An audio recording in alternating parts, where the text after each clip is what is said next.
పులి గారు ఏదైతే ఆ రోజున అబ్దుల్ సలాం కుటుంబం నిస్సహాయతగా రైలు పట్టాల మీద పడిపోయి చనిపోయిన ఘటనలు కానివ్వండి.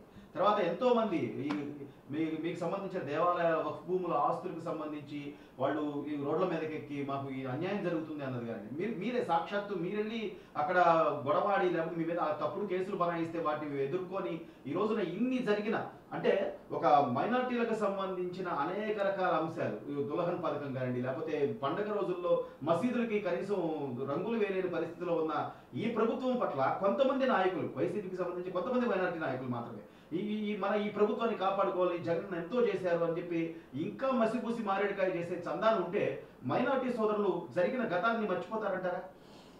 ఎక్కడ కూడాను మర్చిపోయేటటువంటి పరిస్థితి లేదండి.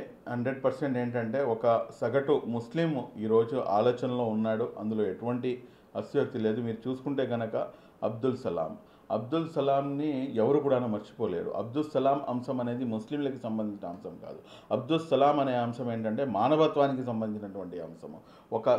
ఒక మానవుడు నేను తప్పు చెయ్యలేదు అని చెప్పేసి అతను ఈ ప్రపంచంలో, ఈ భూమండలంలో, ఈ ఆంధ్ర రాష్ట్రంలో ఎవరికి చెప్పుకోలేనటువంటి నిస్సహాయ పరిస్థితిలో ఆ కుటుంబం మొత్తం కూడాను కలిసి ఒక నిర్ణయం తీసుకొని ఒక రైల్వే ట్రాక్ దగ్గరికి వెళ్ళి పిల్లల్ని కాళ్ళు చేతులతో ఉంటారు ఇది తీసుకొని ఉంటారు దాన్ని చున్నీ తీసుకొని వాటిని మొత్తం రైలు పట్టాలు వేసి కట్టేసి వాళ్ళు ఎక్కడ లేచి పారిపోతుంటే కనుక మళ్ళీ దాని తర్వాత మొగుడు పెళ్ళాలు ఇద్దరు కూడా పడిపోయి నలుగురు ఆత్మహత్య చేసుకున్నారంటే ఇది ఎవరి పాపం?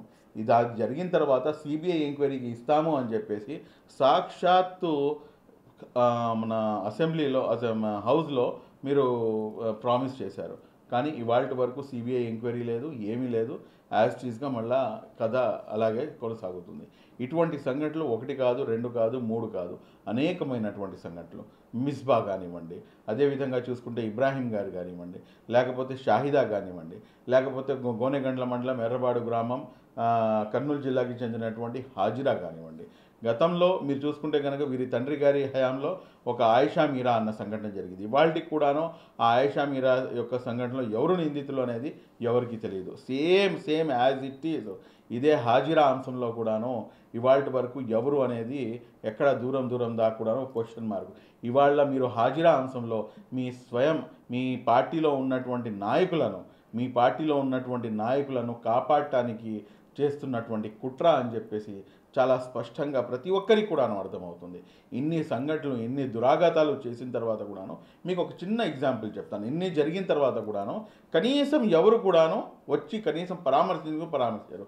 కానీ గతంలో 2017లో ఒక చిన్న అంశం అనేది జరుగుతుంది. సత్తెనపల్లిలో ఒక చిన్న పాప మీద, ముస్లిం మైనార్టీ చెందినటువంటి పాప మీద ఒక రిక్షా అతను అఘాయిత్యానికి పాల్పడితే ఇమ్మీడియట్గా అది చాలా పెద్ద అంశం అవుతుంది. దాని తర్వాత స్వయాన అప్పటి ముఖ్యమంత్రి నారా చంద్రబాబు నాయుడు గారు హాస్పిటల్కి వెళ్ళి ఆయన్ని పరామర్శించడం, దాని తర్వాత వాళ్ళందరినీ పిలిపించి మన కార్యాలయంలో కూర్చోపెట్టుకొని ఏదైతే వాళ్ళకి ఇవ్వాల్సినటువంటి హామీలు ఏదైతే ఉన్నాయో అవన్నీ కూడా ఇచ్చి ఇమ్మీడియట్గా అతను ఎక్కడున్నారో వాడిని పట్టుకోండి అని చెప్తే కనుక ఎక్కడ నేను పట్టుబడతానో అని చెప్పేసి వాడు అటు ఇటు పరిగెత్తి లాస్ట్కి ఊరేసుకొని చచ్చిపోతాడు. అంటే ఇది ఒక సగటున ఒక ముఖ్యమంత్రి హోదాలో ఉన్నటువంటి వ్యక్తి irrespective of caste, creed and religion ప్రతి ఒక్కరికి కూడాను ఇవ్వాల్సినటువంటి భరోసా.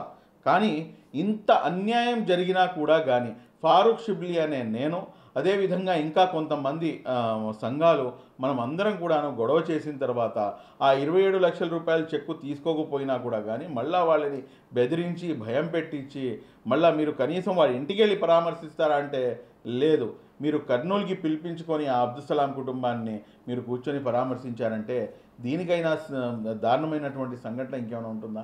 రాష్ట్రంలో ఇన్ని సంఘటనలు జరిగినాయి. ఏ ఒక్క సంఘటన పైన అయినా కానీ ఇది తప్పు అని చెప్పేసి మీరు ఎక్కడన్నా ఖండించారా? కాబట్టి రాష్ట్రంలో ప్రతి ఒక్క అంశాన్ని కూడాను ప్రజలు గమనిస్తున్నారు. గతంలో బీజేపీతో పాటు కలిసి ఉన్నా కానీ ఎక్కడా కూడాను మా మనోభావాలకు కానీ లేకపోతే మాపై దాడులు కానీ ఎక్కడా కూడా జరగలేదు. ఈ రోజున నాకు బీజేపీతో సంబంధం లేదు అని చెప్తూనే భారతీయ జనతా పార్టీ అధికారంలో ఉండే రాష్ట్రాల కన్నా దారుణంగా ఇక్కడ జరుగుతున్నాయి అని చెప్పేసి సంఘటనలు ప్రతి ఒక్కరికి తెలుసు. కాబట్టి రానున్న రోజుల్లో ఖచ్చితంగా ప్రతి ఒక్క అంశాన్ని కూడాను ప్రజలు గమనిస్తున్నారు. రాష్ట్రంలో ఉన్నటువంటి ముస్లిం మైనార్టీలు స్పష్టంగా నారా చంద్రబాబు నాయుడు గారు వైపు ఉన్నారు. నారా చంద్రబాబు నాయుడు గారు ఖచ్చితంగా ఈ రాష్ట్రానికి ముఖ్యమంత్రిగా అధిష్ఠించాల్సినటువంటి అవసరం ఉంది. మేము పదే పదే చెప్తుంటాము, రాష్ట్రం బాగుండాలి, రాష్ట్రం బాగుండాలి. రాష్ట్రం బాగుంటేనే రాష్ట్రంలో ఉన్నటువంటి అన్ని వర్గాల ప్రజలు బాగుంటారు.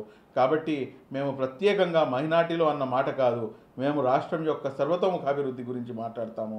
రాష్ట్రం అన్ని విధాలుగా అభివృద్ధి చెందాలంటే కనుక నారా చంద్రబాబు నాయుడు గారు ముఖ్యమంత్రి కావాలి అని చెప్పేసి మేము కోరుకునేవాళ్ళం.